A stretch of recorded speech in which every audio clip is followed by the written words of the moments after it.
Today we're going to spend some time in the Word looking at our main scripture will be Judges chapter 6, so you can put your thumb there. Judges chapter 6, but we're going to talk through it and bring us roundabout way to establish what God is trying to say to not only Gideon, but what he needs to say to us. There is a birthing that God is trying to do within you. It's not a physical birthing of a baby, but it's a birthing of a purpose. And often what happens is that when we're going through the trials and the tribulations of bringing this to pass, the struggles are similar to what happens when someone is birthing a child. You go through these sicknesses and you go through these physical things that change your mood, your mentality. Thinking about the possibilities of what could happen and what may happen. All of those enter into your mind, and we try to abort the purpose because there's so much pain in getting to the birth. But I want you to understand that with everything that God brings to you, he brings all that you need for it. For I'm reminded that the word says, to whom much is given, much is required. But what we often only look at is the principal aspect of the one that's getting the blessing, the requirement of him or her, but not the requirement of the one that's doing the blessing. So when I think about to whom much is given, much is required, I home in on the word required, which means there's something I got to do as the recipient of the blessing. And there's something that God has to do as the giver of the blessing. So whatever God is trying to birth in you, whatever thing he's trying to purpose you for, know that as the recipient of that, God is required to do something to make sure that your labor is not in vain. That he does something to you, that all of the travail that goes along with the idea of birthing purpose, that he makes it so comfortable that God, I'll do it again. If you need me to go that way, I'll do it again. If you need me to say this, I'll do it again, because the experience that I had with you as you being my mid-husband, as you being my physician, as you being my practitioner, all of that, as you being that for me, I know that I'm in good hands while you're trying to purpose me to do something in life. And the reason that we try to abort these things is because we lack the confidence. We're unsure how fit we are to be parents to this purpose, to this process, to this thought, to this idea. We're unsure of how we're going to manage the things that God gives us. We're unsure how we're going to manage the people that God sets in our path.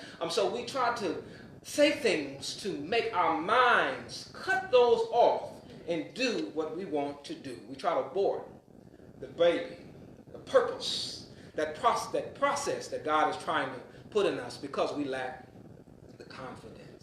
So I want to talk to you today about GODfidence. GODfidence. GODfidence is the sole purpose that you and I are able to do what God purposes in us to do. GODfidence says that I look at what God says is in me, and I believe the report that God says about me. I have GODfidence. GODfidence says that I know that God has lit a fire within me, and that fire not only will consume all the things that says I can't, it'll consume all the things that stands in my way in the physical. I have GODfidence. I'm standing in my promise. I'm standing in the purpose because I know God believes that I have everything that I need to satisfy whatever he's trying to birth in me. I'm a fit parent. I've got all of the maternal instincts. I've got all of the requirements. I have all of the needs. I have all of the people around me to do whatever it is God is trying to purpose in me. I am GODfident that God has already made a way for me. Bless God. Bless God. So when we look at the book of Judges, I want to talk to you about this man named Gideon. And Gideon was struggling because he didn't understand that what God was doing in him, God had already placed the seed in him to become that which God said that he would become. Verse number 14 through 17, I'm going to read it out of the King James Bible. And it says, and the Lord looked upon him and said, go in this night, in thy might, and thou shalt save Israel from the hand of the Midianites.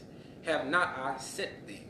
And he says unto them, he's trying to abort the process, O my Lord, wherewith shall I save Israel? Behold, my family is poor in Manasseh, and I am the least of my father's house. And the Lord said unto him, surely I will be with thee, and thou shalt smite the Midianites as one man. Verse number 17. And he said unto him, if now I have found grace in thy sight, then show me a sign that thou talkest with me. Bless God. Godfidence. Godfidence. God has the ability to use whatever he decides to use. It is in God's right to order, to raise up, to set apart, to choose whatever he should use in order to get his job done. Whatever it is, God says, we should say, thy will be done. Gideon is struggling because Gideon is looking at himself from the position of a man. I'm looking at what you're asking me to do from the position of me doing it in my own mind. I'm not thinking about who's asking me to do it. I'm thinking about what I possess, who I am, who I came from, who my people are, what position I play in the family, my stature. I'm looking at all of that, thinking about what you're trying to call me into. And I'm telling you, no, I'm not built for that. You've got the wrong man. There's no way that I'm going to go out and I'm going to save Israel. I'm just one person. Have you seen my lineage? Have you seen my composure? Have you seen my statue? Have you seen my record? Have you seen my accounts? Do you know that I am not fit to be able to do the thing that you called me to do? I can't do it. But God says, it's in you. You have to have assurance. You have to be confident that if I called you, I will qualify you. Yes. I didn't call you because you were qualified. I called you so that I could qualify you. So you have to be so reluctant to tell yourself God can't when God calls means that you can. Gideon was struggling, trying to hear the word from God. But Gideon was asking God in verse number 13. He says, and Gideon said, O my Lord, if thou be the Lord, if you be with us, then why is all this befallen upon us? So Gideon is asking God to do something. But Gideon is expecting God, for God to say, you're the one I'm going to do it through. Be careful what you ask God for. Because God says, God is able to do exceedingly and abundantly above all that you ask or think. But you have to know that God might use you to move the man in the city. That God might use you to raise awareness to child abuse. God might use you to bring about peace in a home. God might use you to change your city around. God might use you because you're the one that noticed it, that begged God, that had the audacity to go to God and ask God, well, if you be my Lord, then why come us, your people that are called by your name? Why are we doing so bad? And God says, we're doing so bad because you have fallen away, because you have turned away the idols. I brought you out of Egypt. I helped you. I saved you. I sent you salvation through the man named Moses. But you chose to turn your back and follow and do the things that the Egyptians were doing. So you're there because of the things that you're doing. But now that you're asking, I tell you what, I'm going to use you. I'm going to use you with all your insufficiencies. I'm going to use you with your mental issues. I'm going to use you with your lack of confidence, lack of self-esteem. I'm going to use you because I'm going to be with you when we say whatever it is you're complaining. You have to have Godfidence. You can't depend on being mighty in your own strength. You have to have Godfidence. You have to allow God to raise up in you whom he says you shall be. Despite of what you experience, you have to have Godfidence. Gideon said, My family is poor. What does finances have to do with serving God? What does physical financial resources having to do with you interceding, with you standing in the gap, with you making up the hedges, with you praying, with you fasting, with you blessing the Lord at all times, with you saying hallelujah, with you singing and shouting? What does money have to do with you sharing the gospel? What does that have to do in today's time with you being able to serve God? He says, Gideon, the people that you want to save are just moments away. All I'm asking you to be is to be available. I didn't ask you to pitch in on the resources that we were going to need to finance the war. I didn't ask you that. I didn't ask you to have the money to provide the provisions, the food, the garments necessary for us to equip all of the soldiers. I didn't ask you that. What I asked you to be was confident. Confident in me, that I'm your God, that I am Jehovah, that I am the one that will supply all of your needs. I'm asking you to be confident. Then he goes and he says, well, but I'm the least in my family. He's saying that just as David, they described David, that he was a little ruddy thing, that he was the smallest of the litter. He was the smallest of the family, the insignificant one, the last born. He said, I'm the least in my family. What does your position in your family have anything to do with the purpose in God? God will use the firstborn like he would do the lastborn. God will use the youngest like he will use the oldest. God will use the one in the middle like he does all of the others. It doesn't make a difference. God is looking for someone that will say, here I am. Yeah. Send me. Yes. So he says that these are all excuses. It's not going to change my mind. We have to know that whenever God decides to use us, that any excuse that we have isn't going to change the purpose that God created us for. We're going to have to do it whether we go kicking and screaming. God is going to get whatever he requires of us out of us, because the fact is, it's not for you. God wasn't using Gideon to save Gideon's family. God was using Gideon to save Israel. God was using Gideon not just to save a neighborhood. God was using Gideon to save a nation. So whatever God is using you for, you just a benefactor of that. But it's not for you. It's for everything that you attach to, everything that you come across. God is using you to do a bigger thing. So for you to think that you are so important that you can deny God, then you have another thing coming. He says, Gideon, don't worry about that. I am the Lord, and surely I will be with you. But you have to have confidence. You have to have Godfidence. In the process of Gideon doing all of this, God sometimes has to remove things out of your life in order for you to know that it was done by the hand of God. Don't you know that sometimes having too much will separate you from trusting and depending that God did it? And sometimes God has to sit us down in order to raise us up so that we can learn to believe and trust in the living God. That it was by the might of God, and it wasn't by your intellect, it wasn't by your education, it wasn't by your resources, it wasn't by your ability to put people together. It was because God said so, and it came in that fashion. So sometimes whenever God says, I'm going to birth purpose in you, I'm going to birth new life in you, he has to remove the bad seeds that are around you, so that when he begins to birth those things around you, you know that it's God and it's nobody else. It wasn't someone else's idea, somebody else's thought. It wasn't somebody else's strength. It wasn't them coming together collectively. It was because God said so. So sometimes God has to move people away from you, so that you know that it was God. Bless God. When Gideon was dealing with his issues, before God started to move people around him, Gideon was still so unsure, and I'm backtracking. Gideon was so unsure that he asked God for a sign. The first sign, in verse number 16, in verse number 19 and 21.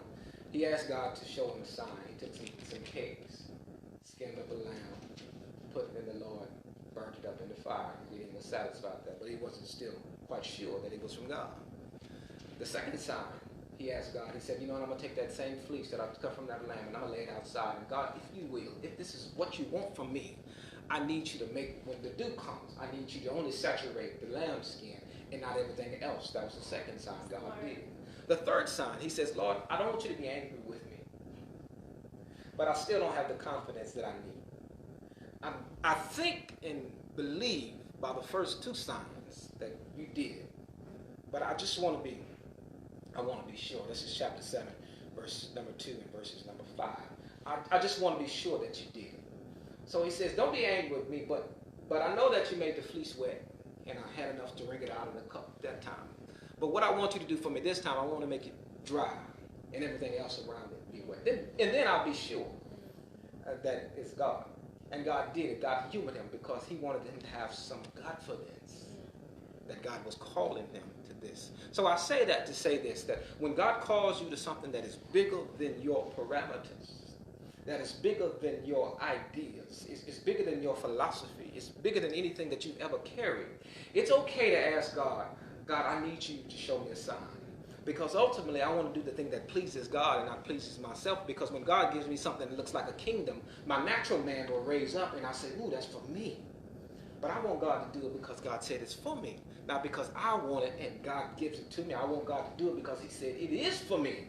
So it's okay to ask God for a sign. But when God gives you the signs, move on. Don't keep asking God for more signs. Bless God. Bless God. So back to him moving people out of your life. In chapter number 7, God says to Gideon in verse number 3, he says, now therefore proclaim in the ears of the people, saying, whosoever is fearful and afraid, let him recount and return, depart early in the morning to Gilead. In essence, he's saying, if the men that are with you, because there's too many with you right now, and if I let all of them go to fight, y'all gonna think that it was your strength that did it. And I don't want you to think that. I want you to know that it was by my hand. That I delivered Israel in your hand, as I said to you the first day when I encountered you, when I visited you through an angel. I want you to know that it was by my hand and not by your mind. So what I need you to do is I need you to take all of these men, and I need you to just ask them a question. If you're afraid, go home. And he said he asked the question, and those that were afraid, there was about 20,000 of them, and all of them went home. So his numbers started to diminish. Now imagine what that feels like. You know, God, you're going to send me into the war. And I gathered all the men that I could gather. And I had 50,000 men, or whatever the number was. And now 20,000 of them just left. But you're still sending me into the war. I don't know what you expect for me to do. I don't know how you expect me to defeat the Mennonites when you have depleted my resources. It's called trust in the Lord in all thy ways. Acknowledge him, and he will direct your steps. I have to learn that I have to trust God with whatever God takes away from me. I cannot change my opinion on what God is doing based on what's in my peripheral vision. I have to be able to trust God when I do not see a way out. So he says, you know what, Gideon, you got to tell these people to go home. For one, they're afraid. And for two, there's too many of them. Because I need to be able to do this so that you understand that it's me. Verse number 4, and the Lord said unto Gideon, the people are still too many. Bring them down to the water. And I'm in chapter 7. Bring them down to the water and try them there for thee. And it shall be, whom I say, this shall go with thee, and the same shall go with thee. And whomsoever I say with thee, they shall not go, and the same shall not go. So he brought them down, and they went to get some water. And he says in verse number 5, everyone who lappeth on the water with his tongue, as a dog lappeth, he shall set by himself. Likewise, everyone that bows down upon his knee to drink. So there's two different people he's looking at. So I got rid of one group. I've diminished the numbers. Now I need to get rid of some more because there's still too many of y'all. So I'm going to separate this by the way that they drink. It looks like the way that they worship to me. The way that they worship, the way that they satisfy their body, they that thirst and hunger after righteousness, the way that they submit and surrender themselves when they need to be filled up. Those are the ones I need you, because they're the ones that are going to acknowledge that it is God. It is not strength. It is not intellect. It is not strategic. It is God. So he says, look in number 7. He said, and the Lord said unto Gideon, by the 300 men, I went down from 25, 30, 40,000. And now it's 300. And now I have to look at God, and I really have to ask God, are you sure? Are you sure you're going to send 300 of us into there to capture, reclaim what the Midianites have took? Are you sure? This is where God says, now you're really going to have to trust me, because you're in it all the way. And the only way that you're going to get out of this is you go all the way. You're going to have to trust me. I can deliver you with one person if I choose, because I am God. But I chose to allow you and these mighty 300 to go in and do what 20,000 can't do without me. I'm going to use 300 to do what I'll do with me. So you have to trust. The question is, what are you willing to trust God with when you don't have what you think you need to make it? What are you willing to bring into life when you don't think or know that you have the right provisions, the right needs, the right necessities, the right supplication, the right help? What are you willing to do to go the full length if God says it's just you and your sister, it's just you and your brother, and you're going to go against the whole state? What do you do? Gideon has learned through the trials that if God be for me, who can be for me? Who can be against me? If God is my vindicator, I'm not concerned about who man is. I'm going to trust in God. You have to have GODfidence when you enter into the battlefield, when you're trying to do something that no one else can do. When you're asking God, why am I struggling? And God says, I'm going to show you and I'm going to move this out of your way, but you have to trust me. You have to have GODfidence. You have to be able to move when it looks like you're outnumbered, when no one is there but you and your friend back to back. You have to have GODfidence that God will shake the mountains. He will move the dirt. He will make a way when there is no way. He will make doors where there are no doors. He will make opens, rivers, and deserts. God will do it. You just have to trust God. The question is, what are you trusting God in? How much are you allowing God to birth this process in you? God is trying to do something that is not only going to shift your way of thinking, but shift the thinking of thousands of people that you will impact. But you have to be able to go with just the minimal, with the basics, not the extras. You've got to be able to go with shoes, pants, shirt, and a book. You can't go with everything else. Your phone, you got to go. Extra people has to go. Extra provisions have to go. You have to be able to trust that I will supply all of your needs according to my riches and my glory. Proverbs 3:26 says, for the Lord shall be thy confidence and shall keep thy foot from being taken. Deuteronomy 31:6 says, be strong and good courage. Fear not, nor be afraid of them. For the Lord thy God, he is that doeth and goeth with thee, and he will not cause thee to fail nor forsake thee. If in my spirit, if within my man, if within my soul, if I understand that if God is with me, then who can be against me? There's no place that I will not go as long as God has ordered it. The question is, are you going where God has ordered you to go?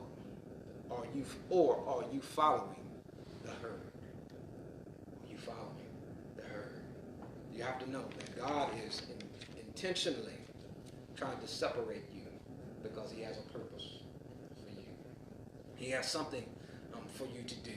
But you can't use your excuses to not to do with what God says that he required of you. The Bible says that in Exodus that God raised a man named Moses and drew him out of the water, and he placed him in Pharaoh's house so he can grow up and know the intricate details about the kingdom of the Egyptians. And then he brought him out one day and he left them in the desert, and he spoke to them on the mountain, and he told them what he was going to do by the flaming bush. And Moses said, you can't use me.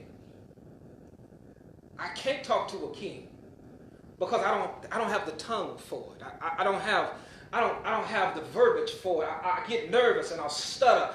I don't have the ability to speak publicly. There's no way that you could send me. But God says, you know what? I can use you because I purposed you for it. I'm trying to burst this out of you, Moses. But what I will do is I'll send your brother. He's elegant enough to talk with you, but he won't talk for you, but he'll be with you. So you have to see that whenever God does something, even with your insufficiencies, that God will send somebody that will help satisfy your needs so that you will be comfortable and trust that it is God. Paul tells Timothy, he said, don't even let your age bother you.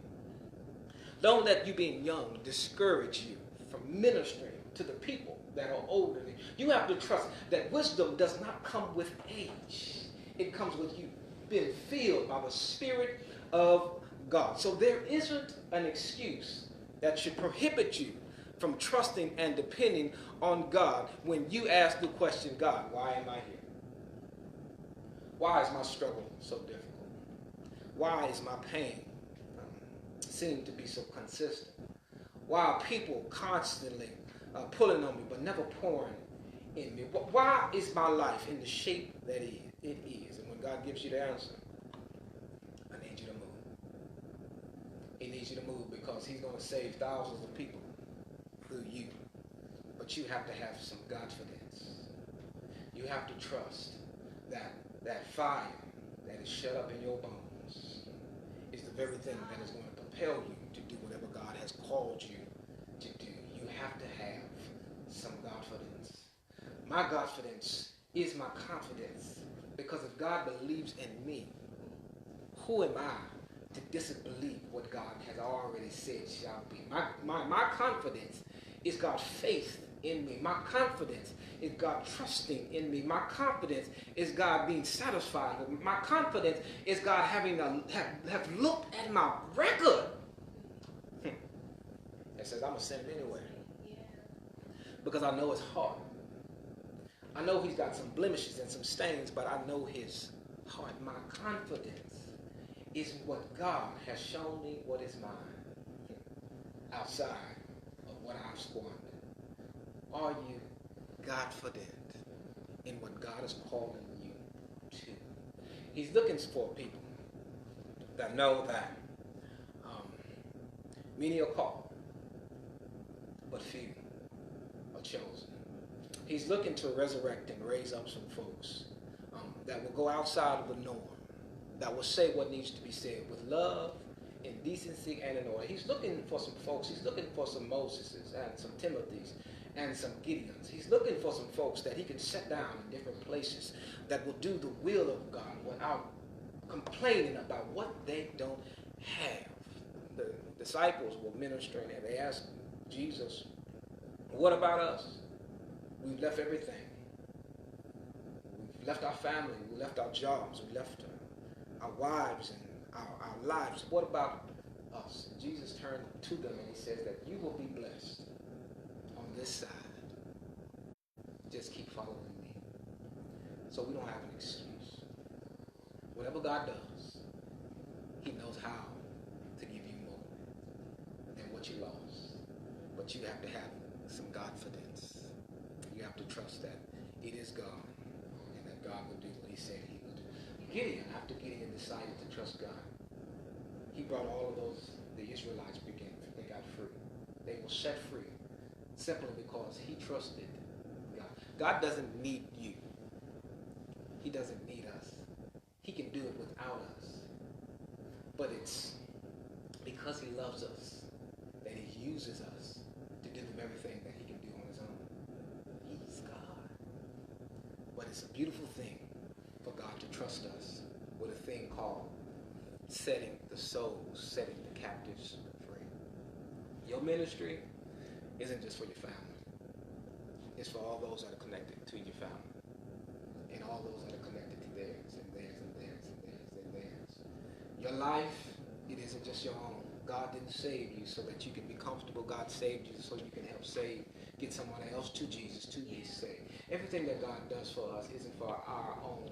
We've just been factors of that God is trying to do something in you today. And he says, you're about to expect this baby. And you might not think that you have enough resources for it, but he says, I shall supply. You might not think that you have the support that you need, but he said, for the fatherless and the motherless, I'll be there. You might not think that you have the intellect, the intelligence, the wisdom to be able to do it, but he said, he that asks me for wisdom, I'm God, I'll give it liberally. He said that everything that you need, I will supply. But I can't replace your desire to go if you won't go. I need you to trust me. I need you to let me be your Jehovah Shalom. I need you to let me be that. I need you to let me be your Jehovah Nissi, your Jehovah Rapha, your Jehovah Sikkenu. I need you to let me be your Elohim. I need you to let me be your God, your Father, your I am, the lily of the valley. I need you to be your rose of Sharon. I need you to let me be your bread. And I need you to let me be everything that I am, so that I can be that I am. But what will you do? When the doors of the church open,